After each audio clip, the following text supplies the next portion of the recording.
El brillo de las velas de mi pastel de 65 años iluminaba los rostros de las dos personas que más amaba, pero sus palabras eran frías como el acero. Mi hijo Mateo y su esposa Bianca me miraron sin remordimiento al decirme que ya no había sitio para mí en su mundo, sin sospechar que ellos vivían en el mío. En ese instante, la mujer vulnerable que ellos creían conocer desapareció para dar paso a alguien que no acepta insultos ni robos, bajo su propio techo. Mi nombre es Inés y esta es la historia de cómo enfrenté la ambición desmedida de quienes intentaron venderme por una deuda de juego. Quédense hasta el final para entender por qué cada acto tiene su precio. Por favor, suscríbanse al canal y activen la campana para no perderse estos relatos de vida. Caminé con paso firme hacia el restaurante Los Olivos, ese establecimiento distinguido en el corazón de la ciudad donde, durante décadas, mi familia y yo habíamos celebrado los hitos más importantes de nuestras vidas. Cada rincón de ese lugar guardaba un eco de risas pasadas, pero esa noche el aire se sentía distinto, cargado de una pesadez que no lograba descifrar. Mateo, de 40 años, me había llamado esa misma mañana.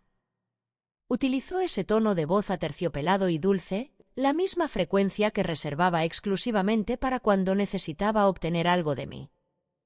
«Mamá, queremos celebrar tu cumpleaños por todo lo alto. Te mereces una noche especial, algo que esté a tu altura», me dijo. Ahora, con la perspectiva que da la traición, comprendo que debí haber sospechado desde el primer segundo. Él no había mostrado la más mínima señal de atención o afecto genuino hacia mí en años, específicamente, desde que Bianca se cruzó en su camino y lo envolvió en su red de manipulaciones. Sin embargo, una parte de mí, esa facción del corazón materno que se niega a aceptar la podredumbre de su propio fruto, quería creer que el cambio era posible. Quería creer que mi hijo estaba regresando a casa. Para la ocasión, elegí mi vestido azul marino predilecto, aquel que mi difunto esposo, Ricardo, siempre elogiaba diciendo que me otorgaba un aire de elegancia atemporal. Me maquillé con una precisión meticulosa, peiné mis canas plateadas hasta que brillaron bajo la luz de la lámpara y, finalmente, me coloqué los aretes de perlas que Ricardo me obsequió en nuestro 20º aniversario de bodas. Quería lucir impecable para mi familia, quería proyectar la imagen de la mujer fuerte que siempre fui. Al entrar al restaurante, divisé a Mateo y Bianca sentados en una mesa junto al ventanal.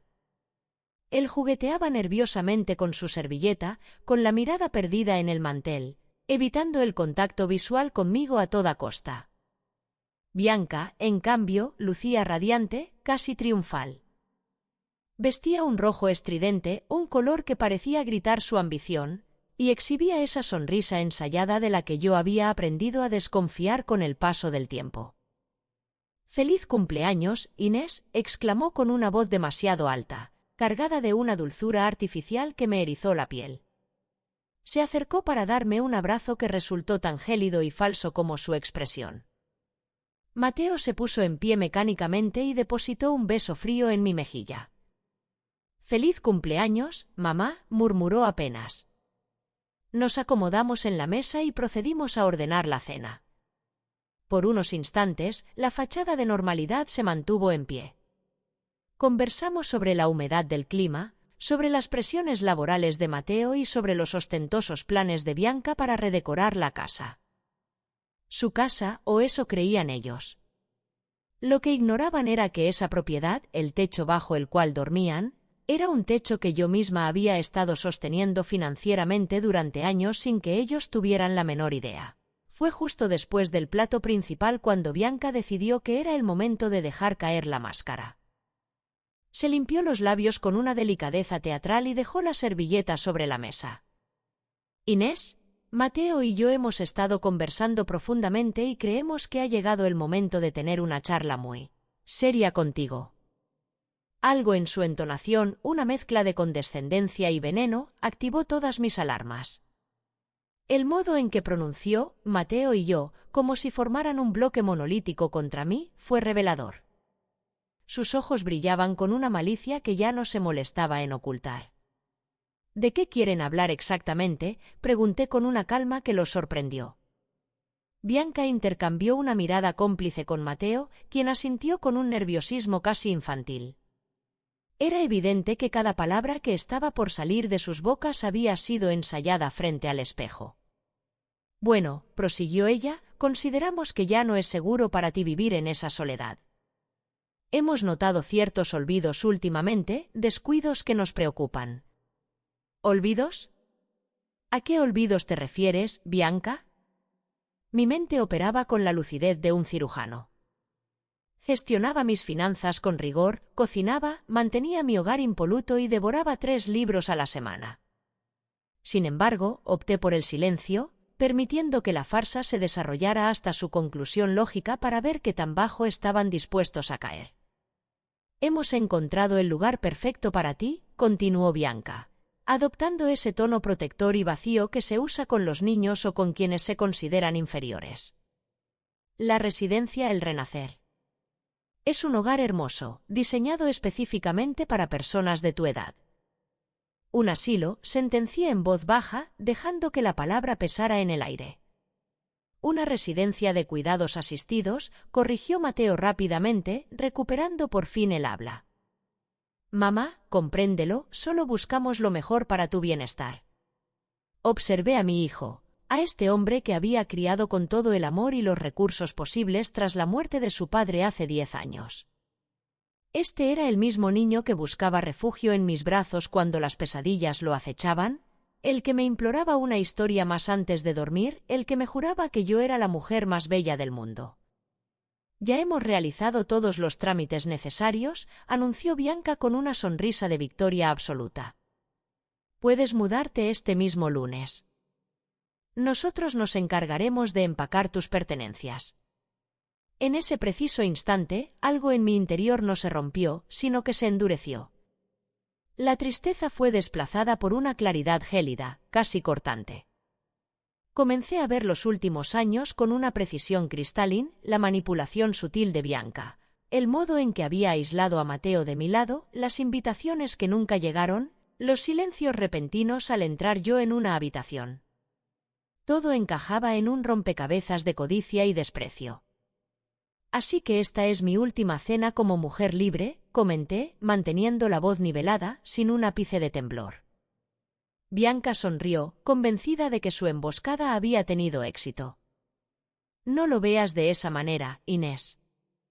Piénsalo como el inicio de una etapa donde no tendrás que preocuparte por nada. Tomé un sorbo de mi vino, saboreando el cuerpo de la uva, y deposité la copa sobre el mantel antes de clavar mi mirada directamente en las pupilas de Bianca. Tienes razón, querida. Esta es, sin duda, mi última cena contigo. Hice una pausa deliberada, disfrutando de cómo su sonrisa comenzaba a desmoronarse. Y también es tu última cena en una casa que puedas llamar hogar. El silencio que siguió fue absoluto, un vacío denso que parecía absorber el sonido del restaurante. Mateo parpadeó, completamente desorientado. Bianca se puso pálida, el rojo de su vestido ahora contrastaba violentamente con su piel ceniza. ¿A qué te refieres con eso?, preguntó ella con un hilo de voz. Sonreí. Fue mi primera sonrisa auténtica de la velada. Mañana lo entenderás todo.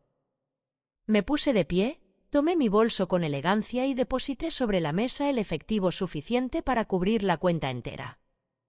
Mientras me alejaba, escuché el susurro siseante de Bianca reprendiendo a Mateo, pero sus voces se convirtieron en un ruido de fondo insignificante mientras cruzaba el umbral hacia la noche.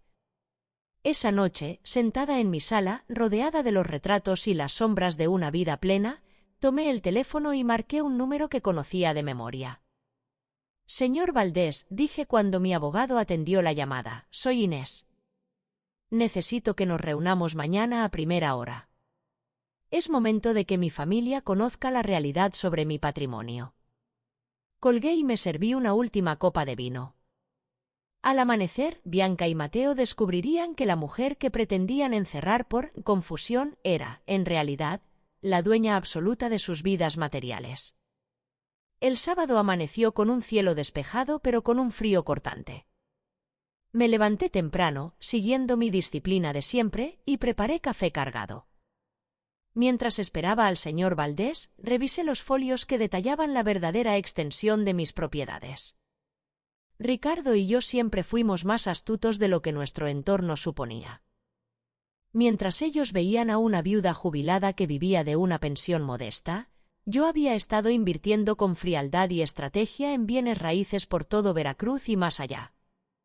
La casa de la calle del Sol, donde ellos residían, era apenas la punta del iceberg.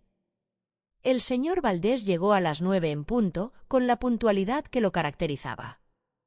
Ricardo Valdés había sido nuestro consultor legal por 2 décadas, un hombre que comprendía que en el derecho, como en la vida, el silencio es un arma poderosa. «Buenos días, Inés», saludó mientras colocaba su maletín sobre la mesa de mi comedor. «Supongo que el día de actuar ha llegado finalmente». «Así es», respondí mientras le servía una taza. «He terminado de fingir». Habíamos discutido esta contingencia en múltiples ocasiones. Valdés había sido testigo mudo de cómo Bianca erosionaba el carácter de Mateo y habíamos blindado mis intereses legales para este momento exacto. «¿Está completamente segura de proceder?», preguntó, aunque ambos conocíamos la respuesta. Después de la humillación de anoche, no hay vuelta atrás. Le relaté los detalles de la cena, el insulto de la residencia y la frialdad con la que planearon mi despojo. Valdés escuchó con una expresión impasible. «Muy bien. Iniciaremos con la notificación de desalojo. Como propietaria legal de la finca en la calle del Sol, tiene todo el derecho de reclamar su posesión inmediata. La casa en la calle del Sol». Mateo y Bianca habían vivido allí 5 años bajo la ilusión de la propiedad. Lo que nunca supieron fue que, cuando sus finanzas colapsaron hace 3 años por las malas decisiones de Bianca, yo liquidé la hipoteca en secreto para evitarles el desahucio. El banco transfirió el título a mi nombre, un hecho que decidí callar para observar sus verdaderos colores. «¿Cuál es el plazo legal para que se marchen?», inquirí. «Lo estándar son 30 días, pero podemos reducirlo a 1 semana si argumentamos incumplimiento de contrato de arrendamiento». «¿Qué contrato?», pregunté con curiosidad. Valdés esbozó una sonrisa profesional. «El que vamos a formalizar ahora, con fecha de hace 3 años. Un contrato que especifica que el usufructo termina ipso facto ante cualquier falta de respeto o coacción hacia la propietaria». Mientras firmaba los documentos, recordé el día que Mateo me presentó a Bianca hace 8 años. En aquel entonces fingía ser encantadora, una actriz consumada. «Tu madre es una mujer increíble», me decía mientras intentaba ganarse mi confianza. Pero la máscara se fue agrietando. Primero fueron los comentarios insidiosos sobre que Mateo debía cortar el cordón umbilical. Luego, las críticas disfrazadas de preocupación médica. «Inés, ¿estás segura de que deberías conducir? Me aterra que vivas sola, si algo te sucede nadie se enterará». Y mi hijo, mi dulce Mateo, comenzó a repetir esas infamias como si fueran verdades reveladas. «Listo», anunció Valdés guardando los folios. «El lunes por la mañana recibirán la notificación. También he redactado las órdenes para el banco. Cancelaremos todas las transferencias que usted realizaba para cubrir sus gastos corrientes». Eso era otro secreto, yo pagaba el coche de Bianca, sus vacaciones de lujo y hasta los muebles con los que ella pretendía redecorar. Y respecto a los suministros, el lunes también se cortarán electricidad, agua, gas e internet. Todo está a su nombre, por lo que el trámite es inmediato. Sentí una punzada de amargura por Mateo, pero la determinación de justicia era más fuerte. Habían cruzado un límite sagrado. Tras la partida de Valdés, llamé a mi hijo. Contestó al tercer tono. «Mamá, ¿estás bien? Te fuiste muy alterada anoche». Su voz aún pretendía sonar preocupada. «Mateo, necesito que vengas a mi casa ahora mismo. Solo tú. Tenemos un asunto impostergable que discutir». Mamá, Bianca y yo íbamos a ver unas opciones cerca de El Renacer. «No, Mateo. Ven ahora o el lunes te enterarás de las cosas de una forma mucho más dolorosa». El silencio al otro lado fue prolongado. ¿Me estás asustando, mamá? Deberías estarlo. Ven solo o no abriré la puerta. Durante la espera, recorrí mi hogar. Cada marca en la pared contaba la historia de un hijo que ya no existía. ¿En qué momento decidió que yo era un estorbo? Cuando el timbre sonó, Mateo estaba allí, desencajado. Entra, le ordené. Se sentó en el sofá donde solía ver películas conmigo, yo ocupé la silla de Ricardo. Mateo, hay mucho que ignoras sobre tu padre y sobre mí. ¿Sobre quién es el dueño de la casa donde duermes? Le entregué los documentos de Valdés. Vi cómo su rostro pasaba de la confusión al pánico absoluto. Esto no puede ser legal. Hace 3 años salvé tu hogar de la quiebra. Ustedes viven en mi propiedad. Pensé que algún día valorarías mi sacrificio, pero anoche comprendí que no tengo un hijo, sino a un extraño que busca encerrarme para limpiar sus culpas. El lunes recibirán la orden de desalojo. Tienen 7 días para desaparecer de mi vista. Mamá, somos familia, no puedes hacernos esto. Anoche, en Los Olivos, me dejaste claro que la familia no existe para ti. Ahora, asume las consecuencias. El domingo, mi teléfono se convirtió en un instrumento de tortura. Llamó Carmen, la hermana de Bianca, con un tono acusatorio: no puedo creer que seas tan cruel con tu propio hijo.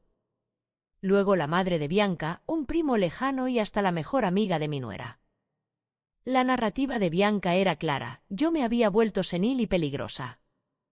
Para el mediodía, ya sumaba 12 llamadas de acoso. Entonces, el timbre sonó. En la puerta estaba una mujer de aspecto severo. ¿Inés Herrera? Soy la doctora Lucía Aranda, geriatra. Su nuera me contactó con una preocupación extrema por su estado mental. He venido a realizar una evaluación. Sentí el frío de la rabia recorrer mi espina dorsal. Bianca quería declararme incompetente para invalidar mis actos legales.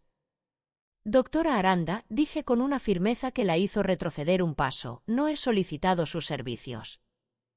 No entrará en mi casa sin una orden judicial. Si mi nuera tiene dudas sobre mi salud, que acuda a los tribunales. Aquí no encontrará a una anciana confundida, sino a una mujer que sabe perfectamente quiénes son sus enemigos. Tras cerrar la puerta, llamé a Valdés. Esto es grave, Inés, advirtió él.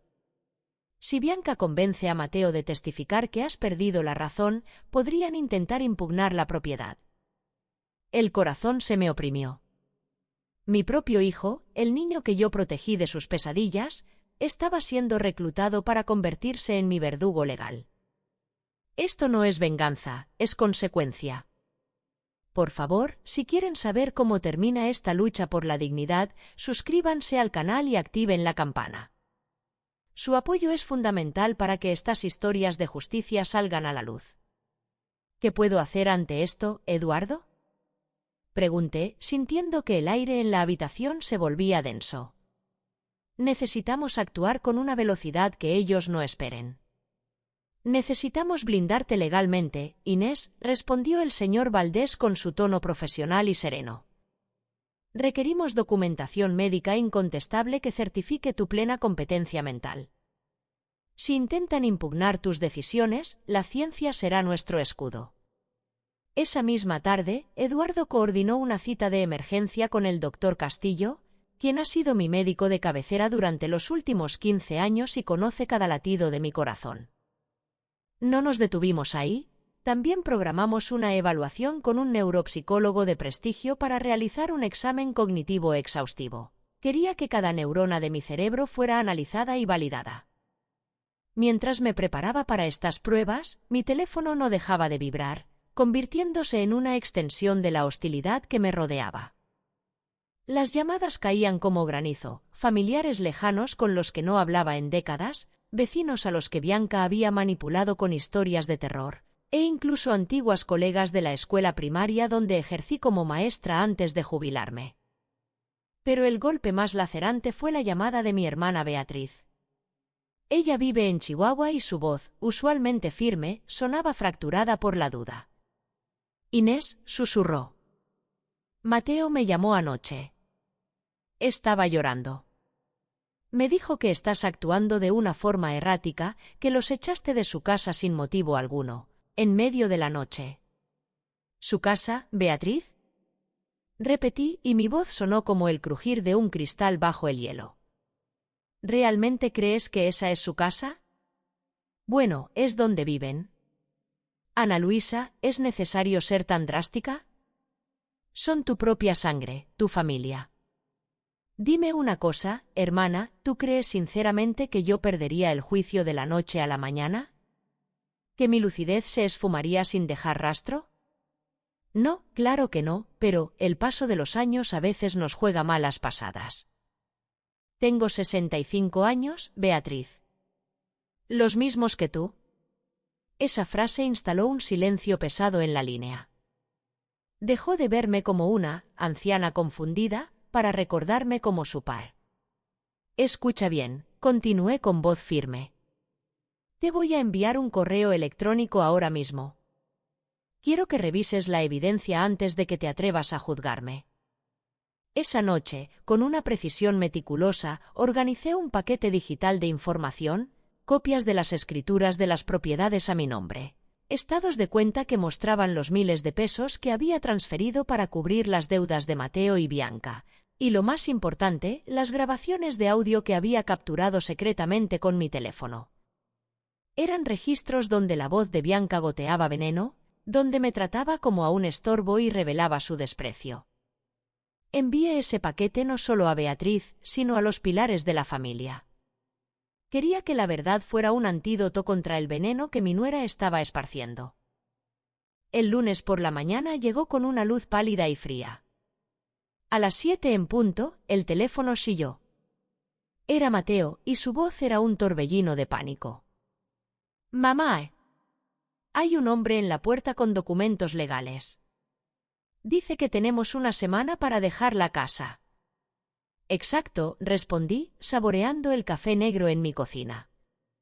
Es una notificación oficial de desalojo. ¿Cómo pudiste hacernos esto? Llamaste a la policía como si fuéramos unos delincuentes comunes. No confundas las cosas, Mateo. No llamé a la policía. Contraté a un actuario para que entregara una notificación legal bajo el amparo de la ley. Hay una abismal diferencia. Pero somos tu familia. ¿Familia? Mi voz se volvió cortante. Tu esposa trajo a una doctora a mi propia casa, sin mi consentimiento, para intentar declararme loca. Eso también es, porque somos familia, Mateo. Hubo un silencio sepulcral del otro lado. Bianca ha estado llamando a medio mundo diciendo que he perdido la razón, proseguí. Ha estado construyendo un caso para arrebatarme el control de mi vida y mis bienes. ¿Estabas al tanto de eso? Mamá, su voz se hizo pequeña, casi imperceptible. Bianca dice que solo intenta protegerte. ¿Protegerme de quién, Mateo? ¿De mí misma? Ella dice que podrías lastimarte viviendo sola, que eres presa fácil para los estafadores. Mateo, por favor, escúchate. Estás repitiendo las palabras de tu esposa como si fueras un animal amaestrado. ¿Cuándo fue la última vez que tuviste un pensamiento propio sobre tu madre? La línea quedó muda tanto tiempo que pensé que se había cortado la comunicación. No lo sé, susurró finalmente. Esa es la respuesta más honesta que me has dado en años. Colgué. Me quedé sentada mirando el jardín que Ricardo y yo habíamos cultivado juntos. Me sentía sola, sí, pero era una soledad habitada por una sensación nueva y poderosa, la libertad. Libre de la farsa. Libre de cuidar los sentimientos de un hijo que me veía como una cuenta bancaria con patas. Eduardo llamó poco después. Inés, tengo noticias. Mateo llamó a mi despacho. Quiere una reunión esta tarde. ¿Para qué? No lo especificó, pero imagino que Bianca lo está presionando para impugnar el desalojo. Sin embargo, tengo un as bajo la manga para él. ¿Qué tipo de as, Eduardo? Prefiero no dar detalles por esta vía, pero nuestra auditoría de las finanzas familiares ha revelado movimientos interesantes en los gastos de Bianca de los últimos años. Me di cuenta de que esto no era solo una disputa, era una guerra. Bianca usaría a Mateo como su escudo y su espada, pero yo tenía la verdad, y la verdad siempre tiene el filo más largo. Esa tarde, la situación escaló de forma impensada. Recibí una llamada de un número oficial. Señora Herrera, habla el detective Mendoza de la policía local. Hemos recibido una denuncia indicando que usted podría estar en peligro inminente. Mi sangre se heló por un segundo, no de miedo, sino de indignación. ¿Qué tipo de peligro, detective? Su nuera llamó informando que usted actúa de manera errática y teme que pueda hacerse daño a sí misma o a terceros. Bianca acababa de jugar su carta más sucia. Intentaba que me llevaran detenida bajo un protocolo de salud mental. El detective Mendoza llegó a mi casa una hora después. Era un hombre de mediana edad con ojos agudos que no perdían detalle. Lo invité a pasar, le serví un café y permití que evaluara, sin presión, mi entorno y mi discurso. Señora Herrera, dijo tras unos minutos, debo serle honesto. Tras hablar con usted y observar la lucidez con la que se expresa, no veo rastro alguno de comportamiento peligroso. Porque no lo hay, detective, respondí con una calma glacial. Estoy en medio de un conflicto sucesorio y familiar muy turbio. Mi nuera está agotando todos los recursos para hacerme parecer una mujer senil y así despojarme de mis derechos. Le mostré las escrituras, mis registros médicos actualizados y, de nuevo, las grabaciones donde Bianca se refería a mí con un desprecio absoluto. Esto cambia radicalmente el panorama, admitió Mendoza. ¿Ha considerado solicitar una orden de restricción contra ella? Tiene elementos de acoso y difamación más que suficientes. Cuando el detective se marchó, me sentí agotada, pero fortalecida. Sin embargo, la verdadera estocada llegó esa noche. Mientras buscaba unos documentos en mi estudio, abrí una caja de seguridad antigua donde guardaba mis tesoros más personales. Se me detuvo el corazón. La pequeña bolsa de seda que contenía las joyas de mi madre había desaparecido. Con las manos temblorosas, revisé el resto. Faltaba el collar de perlas que Ricardo me regaló en nuestro 10º aniversario. El broche de diamantes de mi abuela, los aretes de esmeraldas de mi tía, incluso mi reloj de oro de graduación, todo se había esfumado. Llamé a Eduardo a las 10 de la noche, con la voz rota por la rabia. Eduardo, me han robado. Mis joyas familiares ya no están. Inés, mantén la calma. ¿Quién más tiene acceso a tu casa? Solo Mateo. Él tiene las llaves de emergencia desde que Ricardo falleció. Hubo un silencio denso. Inés, sé sincera, ¿cuándo fue la última vez que viste esas piezas? Hace 6 meses, para el aniversario luctuoso de Ricardo. Y en este tiempo, ¿cuántas veces entró Mateo a la casa mientras tú no estabas? Se me revolvió el estómago. Mateo venía seguido bajo la excusa de revisar las tuberías o la instalación eléctrica. Yo pensaba que era un gesto de cuidado. ¡Qué buen hijo!, pensaba. ¡Qué ilusa fui! ¿Me estás diciendo que mi propio hijo me robó, Eduardo? Te estoy diciendo que mañana visitaremos todas las casas de empeño de la ciudad con las fotos de esas joyas. No pegué el ojo. Pasé la noche en vela, imaginando a mi hijo hurgando en mis cosas privadas para arrebatarme mis recuerdos. A las 7 de la mañana, Eduardo llegó con el señor Aguilar, un investigador privado. No tardamos en encontrar el rastro. En la tercera casa de empeño, el dueño reconoció las fotografías al instante. Sí, estas piezas las trajo un hombre joven hace un par de meses, dijo el encargado. Dijo que eran de su abuela fallecida y que la familia necesitaba liquidez urgente. ¿Podría describirlo?, preguntó el señor Aguilar. Pelo castaño, unos 40 años, se veía muy nervioso. Venía con una mujer rubia, muy elegante, que era la que llevaba la voz cantante. Se me quebró el alma. Mateo y Bianca habían rematado el legado de mi familia. ¿Cuánto les pagó? Pregunté en un susurro. $8.000 por todo el lote. Eran piezas que valían fácilmente $40.000. Las vendieron por una miseria porque tenían prisa. ¿Mencionaron para qué querían el dinero? Él dijo que era para una deuda. Ella mencionó algo sobre un resort de lujo, que necesitaban un descanso del estrés. Un resort. Recordé las fotos que Bianca publicó en redes sociales hace 2 meses, cenas frente al mar, tratamientos de spa, hoteles de 5 estrellas, todo pagado con las esmeraldas de mi tía y las perlas de mi aniversario. Conseguimos copias de las transacciones y las grabaciones de seguridad donde se veía a la pareja dorada, vendiendo mis pertenencias. Al regresar a casa, me senté en la cocina y lloré. No por el oro ni por las piedras, sino por el niño que una vez amé y que ahora resultaba ser un vulgar ladrón. Pero Eduardo me interrumpió con un golpe de realidad aún más duro. Hay más, Inés. El señor Aguilar investigó sus finanzas personales. Mateo y Bianca tienen deudas que superan los $80.000. Tarjetas de crédito al límite, un préstamo personal de hace 6 meses. Han estado viviendo una fantasía de lujo a costa de tu patrimonio. Revisé la carpeta, ropa de diseñador, facturas de restaurantes que yo jamás me permitiría, el coche de lujo de Bianca, todo era una mentira sostenida por el robo. Y esto es lo peor, añadió Eduardo con pesar. Mateo ha estado sustrayendo dinero directamente de tu cuenta de cheques.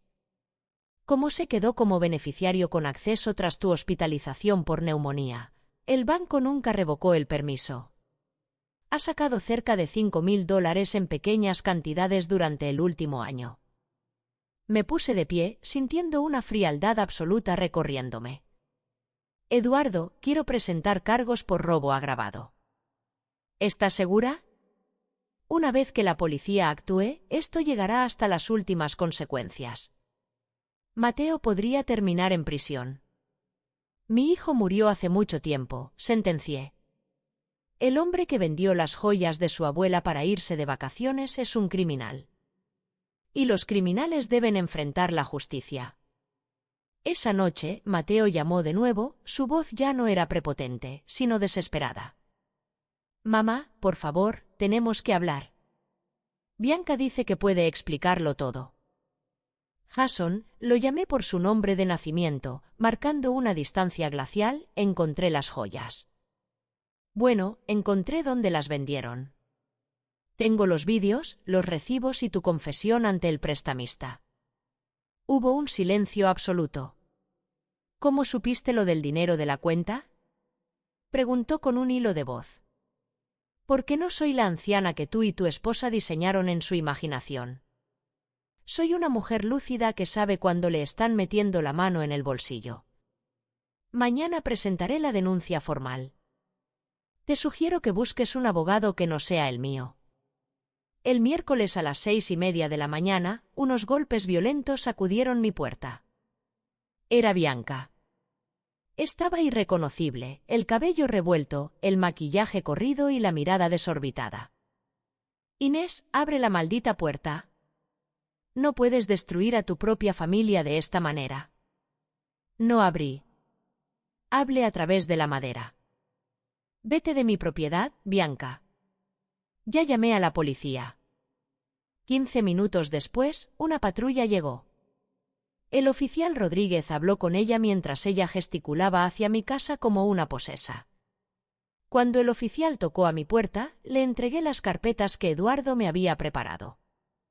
Oficial, aquí tiene las pruebas del robo de joyas por más de $80.000 y los registros de los desvíos bancarios. Esta mujer tiene prohibido el acceso a mi propiedad. El oficial revisó los vídeos de la casa de empeño y su rostro se endureció. Señora, le dijo a Bianca, tiene que retirarse ahora mismo o la arrestaré por allanamiento. La familia no es licencia para robar. Tras la expulsión de Bianca, Eduardo y yo fuimos a la comisaría. El detective Ortega tomó el caso. Tras ver los vídeos, no dudó. Emitiremos órdenes de aprehensión para Mateo y Bianca Herrera antes de que termine el día. Al salir, Eduardo me puso una mano en el hombro. ¿Estás bien, Inés? Ya me senté demasiados años a esperar que cambiaran, Eduardo. Esto no es venganza, es consecuencia. Esa tarde supe que arrestaron a Mateo en su oficina. Confesó todo de inmediato, destrozado. Bianca, fiel a su naturaleza, desapareció, se dio a la fuga antes de que pudieran localizarla. Entonces recibí la llamada de Silvia, la hermana de Bianca. Inés, por favor, escucha. Tengo que contarte la verdad sobre mi hermana. Lo que ha estado ocultando todo este tiempo. Esto no es solo un robo de joyas, es un abismo de mentiras que apenas estoy empezando a comprender. Silvia me llamó esta mañana, estaba fuera de sí, histérica, la voz de mi interlocutora vibraba con una mezcla de miedo y alivio. Me lo confesó todo, Inés. El robo de tus joyas, el dinero que sacaron de tu cuenta, todo. Me desplomé pesadamente en mi silla de mimbre, sintiendo como el mundo que creía conocer terminaba de desmoronarse. Inés, escucha bien, mi hermana es adicta al juego, continuó Silvia. Ha estado apostando en plataformas en línea durante años. Las deudas que los están asfixiando no son solo por la ropa de marca o el coche, son, principalmente, deudas de juego que no han dejado de crecer. Sentí un impacto sordo en el estómago, como si me hubieran propinado un golpe físico. ¿Mateo lo sabía? Logré preguntar con un hilo de voz. Al principio, no. Bianca le inventaba que el dinero era para inversiones o gastos imprevistos. Pero cuando él descubrió la magnitud del desastre hace unos meses, ella lo acorraló. Lo amenazó con abandonarlo y, lo que es peor, con denunciarlo por abuso físico ante todos sus conocidos. ¿Y eso es cierto? No. Mateo jamás le pondría una mano encima a nadie, pero Bianca es una manipuladora profesional, muy convincente, y él entró en pánico. Tenía terror de que el mundo le creyera a ella y su reputación quedara destruida. Tras colgar, me quedé inmóvil en la penumbra de mi sala, procesando la anatomía de la traición. Mi hijo había sido manipulado y chantajeado, sí, pero aquello no borraba el robo ni la frialdad de sus actos. Había tomado decisiones, pésimas decisiones, y ahora le correspondía encarar las consecuencias de su debilidad.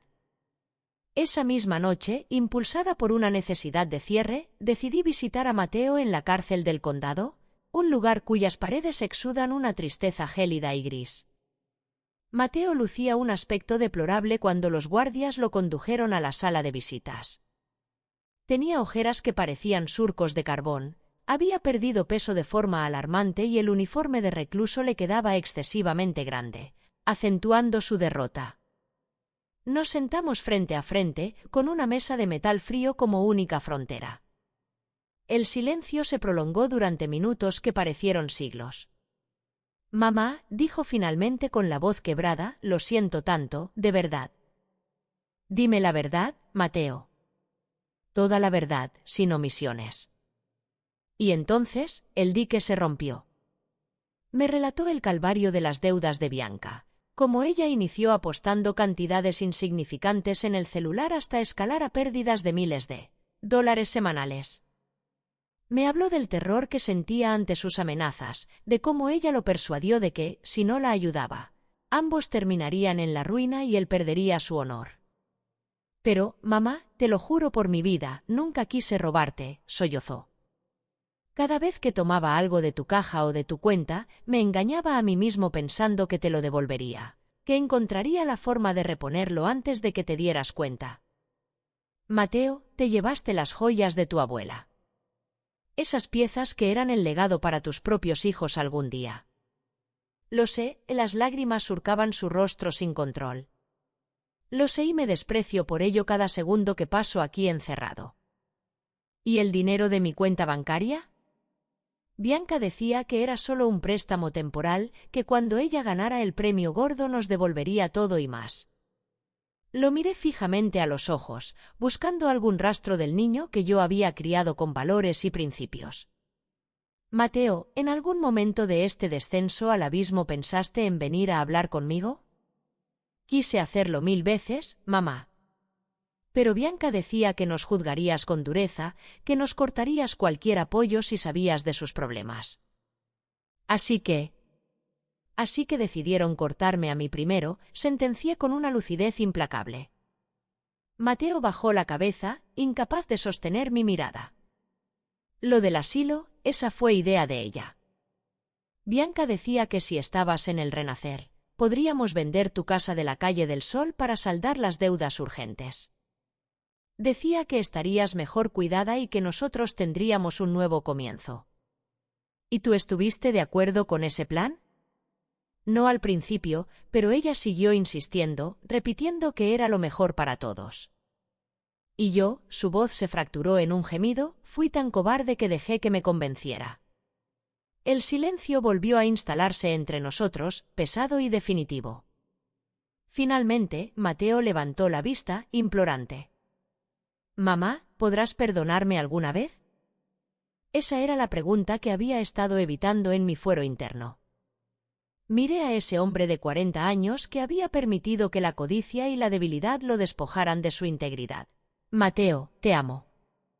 Siempre te amaré porque eres mi hijo. Pero el hombre que está sentado frente a mí no es el hombre que yo formé. No sé si tengo la capacidad de perdonar lo que has hecho, pero lo que es más importante, no sé si tú podrás perdonarte a ti mismo». «¿Vas a retirar los cargos?», preguntó con una chispa de esperanza. «No». Mateo asintió con lentitud, aceptando el veredicto. «Entiendo. Me lo merezco». «Esto no se trata de lo que mereces o no, Mateo. Se trata de justicia. Tomaste decisiones de adulto y ahora debes enfrentar el peso de lo que viene después». Me puse en pie para marcharme. Mamá me llamó antes de que cruzara la puerta. «¿Podrías hacerme un último favor?». Me detuve sin girarme por completo. «Dime. Cuando localicen a Bianca, ¿podrías asegurarte de que reciba ayuda profesional? Sé que lo que hicimos fue atroz, pero ella tiene una enfermedad real. Necesita tratamiento para su adicción». Observé a mi hijo por última vez. A pesar de la traición y del pozo donde ella lo había hundido, él seguía preocupándose por la mujer que había aniquilado nuestras vidas. «Mateo, tú no tienes la responsabilidad de salvar a Bianca. Tu única responsabilidad ahora es salvarte a ti mismo». Salí de la prisión sintiéndome extrañamente vacía. Tenía las respuestas, pero el sabor no era dulce. Me dolía saber que mi hijo era, a partes iguales, víctima y perpetrador. Sin embargo, sentía una determinación nueva. Mateo debía recorrer su propio camino hacia la redención. Yo ya había hecho suficiente sacrificándome por él. Era hora de que Inés empezara a vivir para Inés. 6 meses después de aquella cena infame en Los Olivos, desperté en mi habitación, en mi propia casa, envuelta en una libertad absoluta. Bianca nunca fue capturada. Según el detective Ortega, lo más probable es que huyera del estado en cuanto supo del arresto de Mateo. Había una orden de aprehensión vigente contra ella, pero, sinceramente, me sentía aliviada de que se hubiera evaporado de nuestra existencia. Mateo fue sentenciado a 8 meses de prisión y 3 años de libertad condicional, además de la obligación legal de restituirme cada centavo de lo robado. Su abogado intentó apelar a la clemencia debido a las circunstancias, pero el juez fue tajante. Un robo es un robo, sin importar las excusas domésticas. Asistí a la lectura de la sentencia. Mateo me buscó con la mirada desde el banquillo de los acusados, pero yo no le devolví el gesto. No por rencor, sino porque comprendí que mirar hacia atrás solo entorpecía mi marcha hacia adelante. Durante este semestre, realicé cambios estructurales en mi vida. Primero, contraté a una acompañante de medio tiempo. No por necesidad médica, sino por el placer de la tranquilidad. Isabel, una mujer de 50 años con una integridad intachable, venía cada tarde. Cocinábamos, caminábamos por el vecindario y terminó convirtiéndose en una amiga entrañable. Segundo, reescribí mi testamento desde cero. El señor Valdés se aseguró de que fuera un búnker legal. Mi casa y todas mis propiedades serán legadas a una fundación que apoya a mujeres mayores que sufren abuso financiero. Mateo recibirá una suma mínima, lo justo para que no pueda impugnar el documento y tenga con qué empezar de cero al salir, pero nada más. Tercero, y fundamental, empecé a vivir de verdad. Me inscribí en clases de pintura y descubrí que tenía un talento oculto para capturar paisajes. Me uní a un club de lectura donde forjé amistades genuinas. Adela, una de mis nuevas amigas, había pasado por algo similar con su familia años atrás. Inés, me dijo Adela durante una de nuestras cenas, lo más amargo es aceptar que nuestros hijos pueden convertirse en desconocidos. No es nuestra culpa, pero tampoco está en nuestras manos arreglarlos. Tenía razón. Durante años creí que, si amaba a Mateo con suficiente intensidad o si era paciente con Bianca, la situación mejoraría. Pero el amor unilateral es un veneno que consume a quien lo entrega. Una tarde de octubre, mientras Isabel y yo preparábamos la cena, sonó el timbre.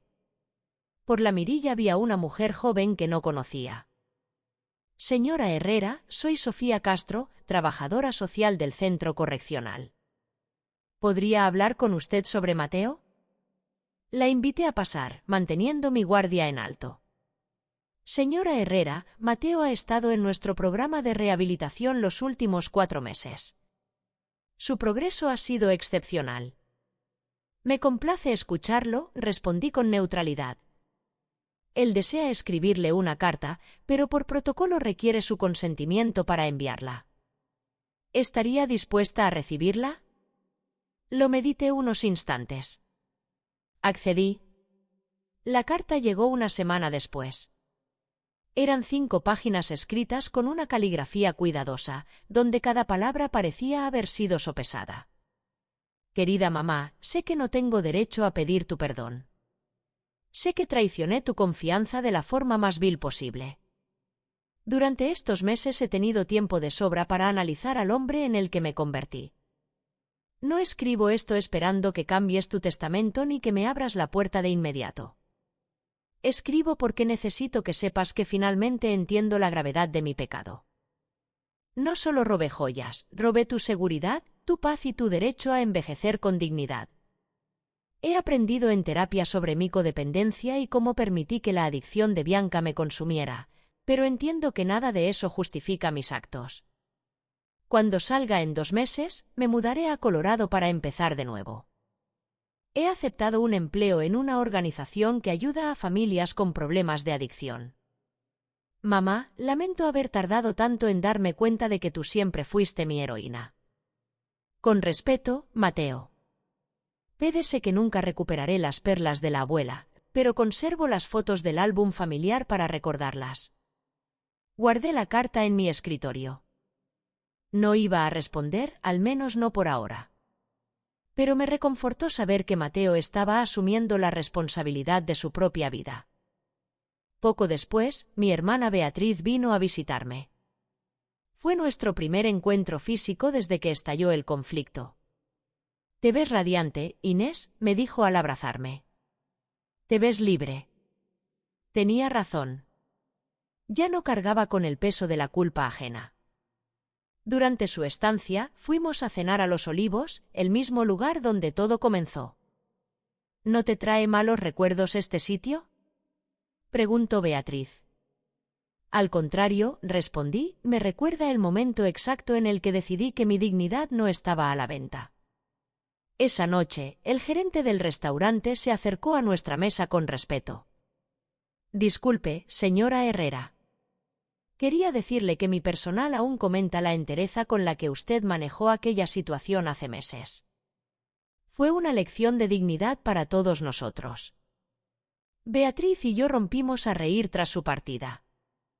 ¿Quién diría que terminaría siendo una inspiración para los camareros? En el camino de vuelta, mi hermana me preguntó si me arrepentía de algo. «Me arrepiento de haber tardado tanto en marcar mis límites», contesté. Pero no me arrepiento de las consecuencias que desaté cuando finalmente abrí los ojos. Mateo es un adulto y sus actos le pertenecen solo a él. Un mes después, mientras plantaba bulbos en mi jardín para la primavera, Isabel salió a la puerta. «Inés, hay un joven en la entrada. Dice ser tu nieto». Mi corazón se detuvo. Yo no tenía nietos. Mateo y Bianca nunca tuvieron descendencia. Fui a la puerta y encontré a un muchacho de unos 20 años con una mirada que me resultaba dolorosamente familiar. «Señora Herrera, soy Gabriel». «Gabriel Herrera, soy hijo de Mateo». El mundo pareció girar sobre su eje. «¿Qué dices?» «Mateo es mi padre». Mi madre y él se separaron cuando yo era un bebé, mucho antes de que él conociera a Bianca. Él me localizó por redes sociales hace poco y me contó toda la historia. Me quedé sin palabras ante ese joven estudiante universitario que había crecido lejos de toda nuestra toxicidad.